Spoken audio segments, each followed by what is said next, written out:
Hej med jer. Jeg håber det går godt derhjemme i stuen. Jeg vil komme med et lille læreoplæg her omkring dagens tekst. Så vi hopper direkte ud i det. I skal beskæftige jer med lidt forskellige ting i dag. Jeg vil holde læreoplæg om noget af det svære af det, og noget af det vil jeg lære at arbejde med selv.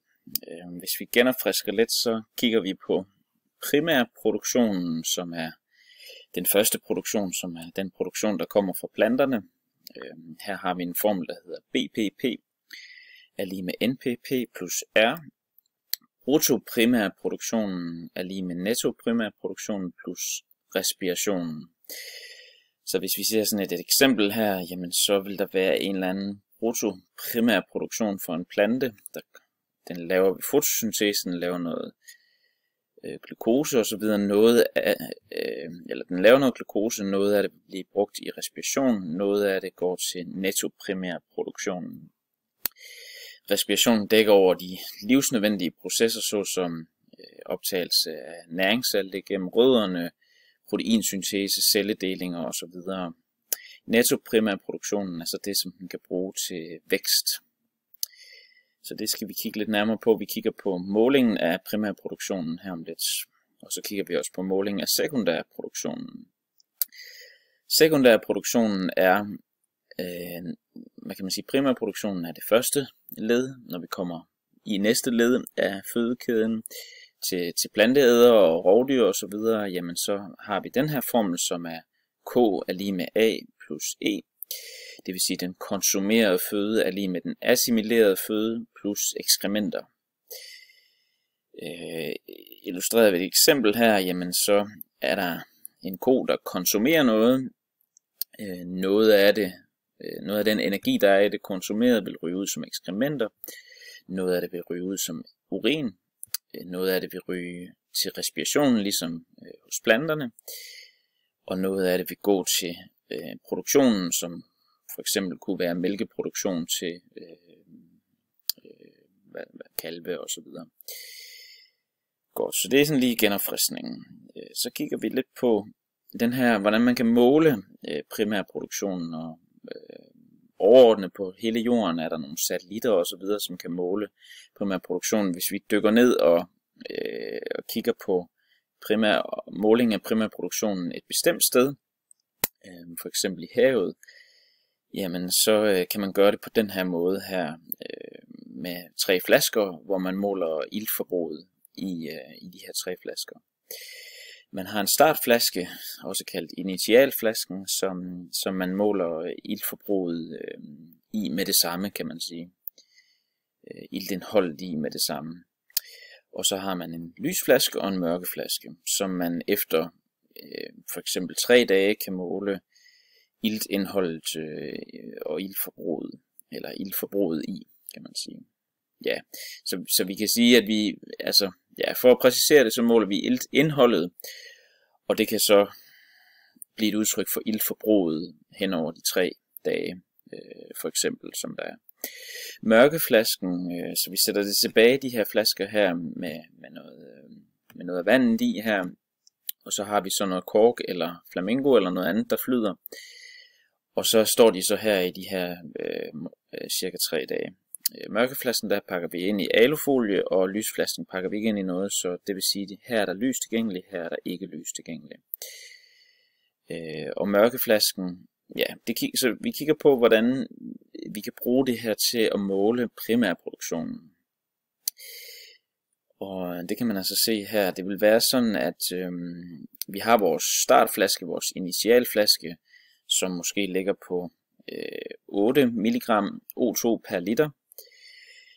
Efter de 3 dage måler vi i vores lysflaske for eksempel 10 mg per liter O2, og i vores mørkeflaske er der så forbrugt noget ilt, det vil sige, at vi måler 5 mg per liter O2, eller 5 mg O2 per liter. Så det, som vi kan se, det er, at den tilvækst, der er, eller det forøgede iltforbrug, der er fra 8 til de 10, det må være den tilvækst, der er. Det må altså være nettoprimærproduktionen i den lysflaske, som der er. Så forskellen på lysflasken og startflasken må være nettoprimærproduktionen. Omvendt mørkeflasken er der ikke mulighed for at lave fotosyntese, så der vil der kun foregå respiration. Husk på, heroppe i lysflasken vil der jo faktisk foregå både fotosyntese og respiration. Så det er altså derfor, vi kan sige, at det her øget forbrug, det må være netto primærproduktionen. Omvendt foregår der altså kun respiration i mørkeflasken, og derfor den forskel, der er fra startflasken til mørkeflasken, det må være et udtryk for respiration. Lægger du de her to sammen, så får du så bruttoprimærproduktionen. Ja. Det her ord, det illustrerer, at for at få et klart billede af det her, så skal der ikke være nogen dyr i flasken. Hvis der er det, så vil mængden i lysflasken falde lidt, og det vil indholdet også i mørkeflasken, fordi at der er nogle dyr, som har respireret, som jo så ikke har noget med primærproduktionen at gøre, det er, at vi er over i noget sekundærproduktion. Så bruttoprimærproduktionen vil være den samme, men fordi der er nogle dyr, der har respireret i begge flasker, så vil man altså komme til at undervurdere nettoprimærproduktionen og overvurdere respirationen, hvis der er dyr til stede i flasken. Så det er sådan, at vi kan regne ud, kan man sige, hvor meget der er, hvis nu vi for eksempel har 3 dage i det her eksempel, og vi så starter med 8 milligram O2 per liter, og slutter på 10 milligram O2 per liter. Jamen så må det betyde, at på de 3 timer, der har vi forbrugt, eller der er blevet dannet 2 milligram O2 per liter. Det vil altså sige, der er dannet 0,67 liter milligram O2 per liter per time. Og det her, det er altså så netto primærproduktionen i det her eksempel her, kan man sige. Hvis vi kigger på respirationen, jamen så vil det være sådan, at hen over de 3 timer, der er der altså forbrugt 3 fra 8 til 5, 3 milligram O2 per liter. Det svarer til, at der er 1 milligram O2 per liter per time. Og det må altså svare til respirationen. Så i det her eksempel her, så kan vi så sige, at vores bruttoprimærproduktion, der lægger vi så de her tal sammen. Så vores bruttoprimærproduktion i det her eksempel, den må så være lige med 1,67 milligram O2 per liter per time.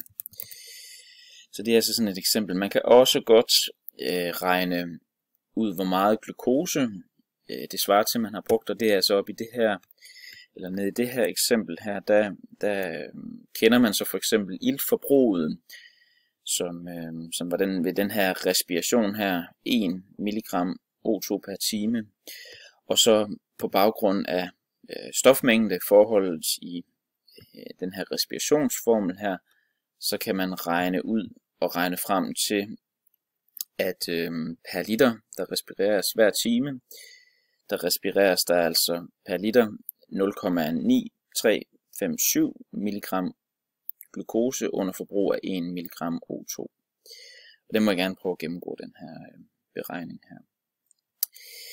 Det var altså måling af primærproduktionen i vand.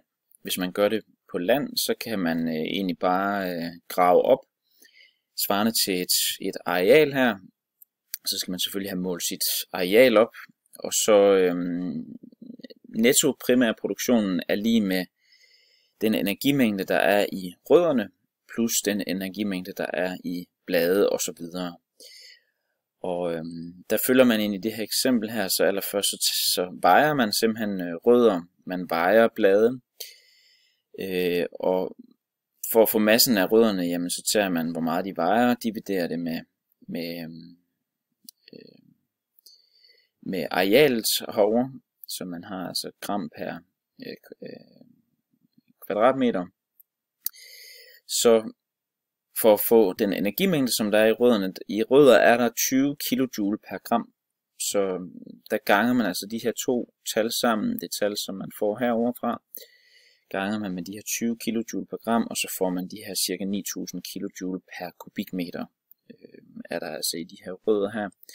Bladene, der vil den her tabelværdi, kan man næsten kalde den, være 18 kJ per gram. Der er altså lidt mindre energi i bladene per gram. Og tilsvarende så tager man altså den her, den her masse af bladene per, altså først massen af bladene, og så per kubikmeter, dividerer man det op med, og så ganger man så de to tal sammen for at få den her energimængde i bladene. Så lægger man de to tal sammen, og så har man altså den NPP, som der er på det her område her. Og så har man målt primærproduktion på land. Hvis man skal måle sekundærproduktionen, er der lidt forskellige måder at gøre det på. Allerførst kan man forholdsvis nemt måle den assimilerede føde ved at tage den konsumerede føde og minus ekskrementer. Så hvis man vejer den konsumerede føde og trækker det, som ekskrementerne vejer fra, jamen så får man en assimileret føde, og så har man egentlig målt sekundærproduktionen allerede der. En lidt mere avanceret måde at gøre det på, og måle respirationen på, det er ved hjælp af et kalorimeter,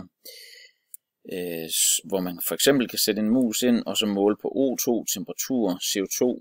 Man kan måle på alle tingene, man kan også måle på en af tingene, og for eksempel CO2, målingen, det er så vigtigt, at det er et lukket system. Hvis det er et helt lukket system, og man måler på CO2 før og efter et eller andet tidsinterval, jamen så kan man egentlig omregne det til, hvor meget respiration den her mus den har lavet, og dermed få respiration på den her mus.